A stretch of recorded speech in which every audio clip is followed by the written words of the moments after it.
नमस्कार, आप देख रहे हैं न्यूज 18 बिहार झारखंड और मैं हूं आपके साथ लक्ष्मी। झारखंड में जमीन घोटाले का मुद्दा फिर से सियासी गलियारों की सरगर्मी बढ़ाने लगा है। ईडी ने एक बार फिर सनसनीखेज खुलासा किया है और इस बार ईडी ने जेएमएम नेता अंतु तिर्की पर कई गंभीर आरोप लगाए हैं। ईडी ने ऐसा क्या खुलासा किया है जिससे प्रदेश का सियासी पारा हाई हो गया है, इस रिपोर्ट में देखिए।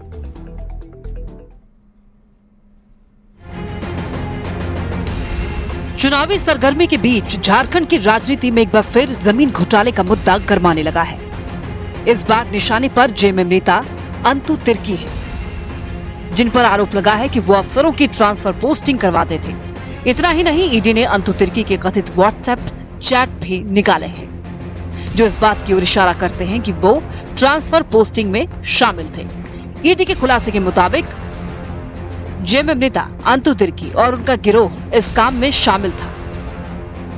ये लोग न सिर्फ जमीन के नेचर को बदलकर खरीद बिक्री करते थे, बल्कि इसमें उन्हें मदद मिले इसके लिए अधिकारियों की भी ट्रांसफर पोस्टिंग की जाती थी।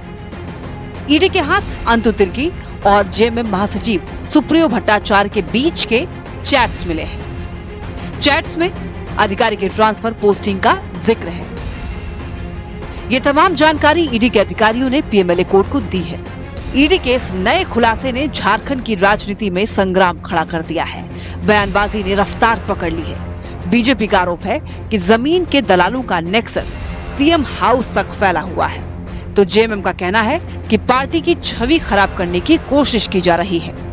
ईडी ने जो अंतु तिर्की, अफसर अली और तमाम लोगों को रिमांड में लेने के लिए जो दस्तावेज पेश किए, उसके पैराग्राफ 2 को मैं आपको पढ़कर सुनाता हूं कि कई फेक डॉक्यूमेंट सीज किए गए हैं प्रीमाइसेस अफसर अली, मोहम्मद सद्दाम हुसैन, अंतु तिर्की और अन्य लोगों से, जो फेक डॉक्यूमेंट्स 8.86 एकर्स की परगाई की हेमंत सोरेन जी और उनकी प्रॉपर्टी और एक दूसरी प्रॉपर्टी का जिक्र है 4.83 एकर्स, वो भी परगाई अंचल की है।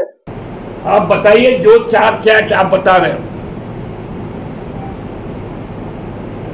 क्या वो व्यक्ति का ट्रांसफर हुआ उस पोस्ट पर 2021 में? यही ना कि आज तक मेरे खिलाफ जब कुछ नहीं निकला तो बस वही अंतु तिर्की वाला निकला। ईडी की ओर से कोर्ट को दी गई जानकारियों में कई और बातें और कई नामों का जिक्र है, जिसमें कहा गया है कि जमीन के फर्जी दस्तावेज बनाकर उसे ऊंची कीमतों पर बेचा जाता था। आदिवासी जमीन को औने पौने दाम पर खरीदकर उससे मोटा मुनाफा कमाया जाता था। हेमंत सोरेन के कब्जे वाली जमीन के 4.83 एकड़ की संपत्ति से जुड़े दस्तावेज भी इनके पास से ईडी को मिले हैं। चुनावी माहौल में ईडी का ये खुलासा झारखंड की राजनीति में कौन सा नया मोड़ लाती है, ये देखना बड़ा ही दिलचस्प होगा। रांची से ओम प्रकाश, अविनाश कुमार और निरंजन सिंह की रिपोर्ट, न्यूज 18। झारखंड बीजेपी प्रभारी लक्ष्मीकांत वाजपेयी गुमला पहुंचे। लोहरदगा लोकसभा के चुनावी कार्यालय में गुमला विधानसभा कोर कमेटी की बैठक में शामिल हुए और इस दौरान उन्होंने पार्टी कार्यकर्ताओं को जीत का मंत्र दिया। साथ ही लोहरदगा से बीजेपी उम्मीदवार समीर उरांव की जीत को लेकर के भी चर्चा हुई। तो आपको बता दें, चुनावी शोर है, बैठकों का दौर भी लगातार जारी है। लक्ष्मीकांत वाजपेयी बैठक की और आपको बताते चलें, लोहरदगा लोकसभा के चुनावी कार्यालय में गुमला विधानसभा कोर कमेटी की बैठक हुई और इस दौरान उन्होंने पार्टी कार्यकर्ताओं को जीत का मंत्र दिया। भारतीय जनता पार्टी की दिल्ली की सरकार के द्वारा और के द्वारा किए गए कामों को लेकर जाएंगे। झारखंड के संदर्भ में हेमंत सोरेन की सरकार की विफलताओं को लेकर जाएंगे। समझ में आया जी? और फिर जाकर अब हमें लगने 3 से 5 मिनट हम उसको देंगे और उससे कहेंगे भाई साहब आपको वोट हमें नहीं। बढ़ते हैं खबरों में आगे।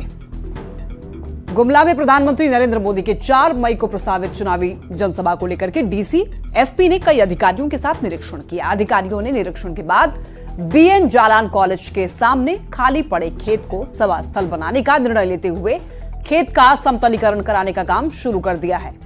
तुलसीदास हाई स्कूल मैदान, कॉलेज मैदान और जनसभा स्थल के पास खेत में हेलीपैड के लिए स्थल का चयन किया गया है और जनसभा में उमड़ने वाली भीड़ पर नियंत्रण रखने और पीएम की सुरक्षा को देखते हुए जनसभा स्थल के चारों रूट पर पार्किंग का भी चयन किया गया है। उपायुक्त और एसपी अपने दल बल के साथ माननीय प्रधानमंत्री नरेंद्र भाई मोदी का जो आगामी 4 मई को प्रस्तावित लोहरदगा लोकसभा क्षेत्र का दौरा होना है, उसके लिए स्थल का निरीक्षण किया गया। जिसे BN जालान कॉलेज के बगल में स्थित उस स्थल को उन्होंने इस कार्य के लिए उपयुक्त पाया और पानी एवं हेलीपैड समेत अन्य सुविधाओं का भी वहां जायजा लिया गया। हजारीबाग लोकसभा क्षेत्र से बीजेपी उम्मीदवार मनीष जायसवाल 1 मई को नामांकन दाखिल करेंगे और इस दौरान मुख्यमंत्री भजनलाल शर्मा, बाबूलाल मरांडी, केंद्रीय मंत्री अर्जुन मुंडा, अन्नपूर्णा देवी, राज्यसभा सांसद आदित्य साहू, दीपक प्रकाश समेत कई और नेता मौजूद रहेंगे। मनीष जायसवाल ने बताया कि महावीर स्थान में पूजा अर्चना करने के बाद पदयात्रा करते हुए करजन ग्राउंड में नामांकन से आशीर्वाद सभा में पहुंचेंगे। तो भारतीय जनता पार्टी के ही रहे हैं, लेकिन कल इस लोकसभा से मैं अपना नामांकन दाखिल करूंगा। हजारीबाग की देवतुल जनता के आशीर्वाद से, उनके प्यार से पार्टी ने मुझे यहां से अपना प्रत्याशी नामित किया है। झारखंड बीजेपी के प्रदेश प्रवक्ता प्रतुल शाहदेव ने न्यूज 18 पर पीएम मोदी के इंटरव्यू पर बयान दिया है। प्रतुल शाहदेव ने कहा है कि मैंने न्यूज 18 पर पीएम का पूरा इंटरव्यू देखा। पीएम मोदी ने बड़ी अच्छी बात कही कि ईश्वर 2 हैं, एक जो नहीं दिखता है, दूसरा जो दिखता है वो जनता है। पीएम ने बड़ी अच्छी बात कही कल कि ईश्वर 2 हैं उनके लिए। एक तो ईश्वर जो दिखते नहीं है, जिन दुनिया चला रहे हैं, दूसरे ईश्वर जो हैं वो जनता जनार्दन है, जो वोट देती है, जो आशा के साथ सरकारों को चुनती है। और बिल्कुल सही कहा उन्होंने कि कांग्रेस के समय के कार्यकाल में क्या हुआ और हमारे समय क्या हुआ, सिर्फ 10 वर्ष का तुलना कर लें आप उनके 60 वर्षों से, तो पता चलता है कई गुना ज़्यादा विकास हुआ। और प्रधानमंत्री जी ने जो आरक्षण था, मुस्लिम आरक्षण को लेकर भी कांग्रेस की कलई खोल दी। उन्होंने स्पष्ट रूप से कहा कि कर्नाटक में 90 के दशक से ये लगातार प्रयास होता रहा कि मुसलमानों को आरक्षण दिया जाए। माइनॉरिटीज का मतलब ही इनके लिए मुसलमान है। सीए में क्रिश्चियंस, जैन्स और बुद्धिस्ट की बात जब आती है तो कांग्रेस विरोध करती है। झारखंड में बीजेपी को आज बड़ा झटका लगा है। रांची के कांग्रेस कार्यालय में बीजेपी नेता मृत्युंजय शर्मा और संजय सिंह ने कांग्रेस का दामन थाम लिया और इस मौके पर झारखंड कांग्रेस के प्रदेश अध्यक्ष राजेश ठाकुर, प्रदीप बालमुचो सहित कांग्रेस के कई वरिष्ठ नेता मौजूद रहे। बता दें कि मृत्युंजय शर्मा और संजय सिंह दोनों पहले कांग्रेस में ही थे, लेकिन बीच में कुछ नाराजगी के चलते उन्होंने पार्टी का हाथ छोड़ा था और आज फिर से घर वापसी कर ली है। कांग्रेस पार्टी की रुख कर रहे हैं और ऐसे में जो अपने साथ काम किए हुए लोग हैं उनका आना लाजमी है और वो आज हमारे बीच हैं। मैं उनका स्वागत करता हूं, अभिनंदन करता हूं। और हमें ऐसा पूरा विश्वास है कि आने वाले समय में जो संजय जी कहे या मृत्युंजय ने कहा कि कहीं ना कुछ नाराज़गी थी, हम लोग निश्चित रूप से प्रयास करेंगे इस परिवार में जब आ गए हैं तो सब नाराज़गी ना हो। खूंटी लोकसभा सीट को लेकर सियासी घमासान मचा हुआ है। बीजेपी उम्मीदवार अर्जुन मुंडा को पूर्व मंत्री राजा पीटर के समर्थन से जेएमएम आग बबूला हो गई है। पूर्व मंत्री रमेश सिंह मुंडा हत्याकांड में सजा याफ्ता राजा पीटर और कुंदन पाहन के बहाने जेएमएम ने बीजेपी को घेरा है। जवाब में बीजेपी ने पूर्व नक्सली कामेश्वर बैठा और पॉलो सुरीन को टिकट देने के सवाल पर जेएमएम पर निशाना साधा है। यही नहीं, जेएमएम ने खूंटी में 1400 एकड़ जमीन को लेकर पवन बजाज और अर्जुन मुंडा के रिश्तों पर भी सवाल उठाए हैं। फिलहाल एसआईटी इन सभी मामलों की जांच कर रही है। अब बताइए कि उसी मामले में एक अन्य अपराधी भी है, उन पर भी सजा आई। कुंदन पाहन जी, बाबूलाल जी उनसे क्यों कतरा रहे हैं, क्यों नहीं समर्थन मांग रहे हैं? पवन बजाज अर्जुन मुंडा के साथ में, अर्जुन मुंडा जी के साथ में उनका एक गहरा रिश्ता है। ये मुद्दा भी है वहां पर। जब एक व्यक्ति से आपने समर्थन मांग लिया और समर्थन मिल भी गया, तो हमको लगता है इसी अपराध में जो दूसरा व्यक्ति आज के दिन में जेल में बंद है, कुंदन पाहन, उससे भी समर्थन भाजपा को और बाबूलाल मरांडी जी को मुझे लगता है कि मांगना चाहिए। देखिए, नक्सलियों की कौन बात कर रहे हैं? जिन्होंने नक्सलियों को चुनाव लड़ाया, कामेश्वर बैठा कौन थे जिनको जेएमएम ने पलामू से टिकट दिया था, सांसद बनाया था?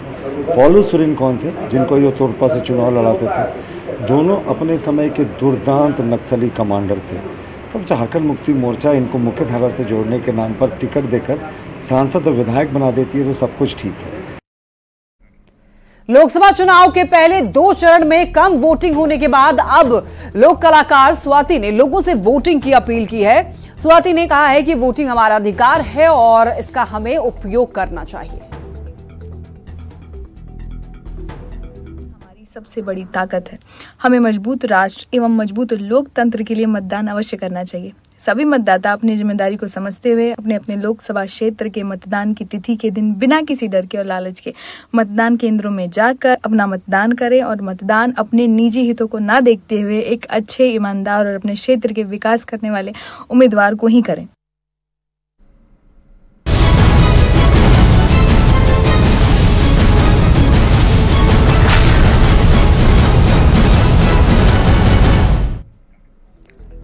झारखंड एकेडमिक काउंसिल ने 12वीं का रिजल्ट जारी कर दिया है और परीक्षा में ओवरऑल 85.88% बच्चे पास हुए हैं और टॉपरों की लिस्ट में फिर लड़कियों ने बाजी मारी है। देखिए रिपोर्ट।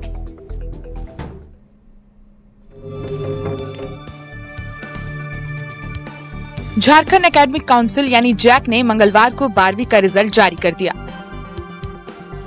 और इसी के साथ 12वीं की परीक्षा दे चुके छात्रों का इंतजार खत्म हो गया। परीक्षा में ओवरऑल 85.88% छात्र पास हुए। इस बार खास बात ये रही कि इतिहास में पहली बार जैक ने तीनों स्ट्रीम का रिजल्ट एक साथ निकाला है और इस बार भी 12वीं का रिजल्ट लड़कियों के नाम रहा। तीनों ही स्ट्रीम में रांची की छात्राओं ने टॉप किया है। आर्ट स्ट्रीम की बात करें तो 93.3% छात्र सफल हुए हैं।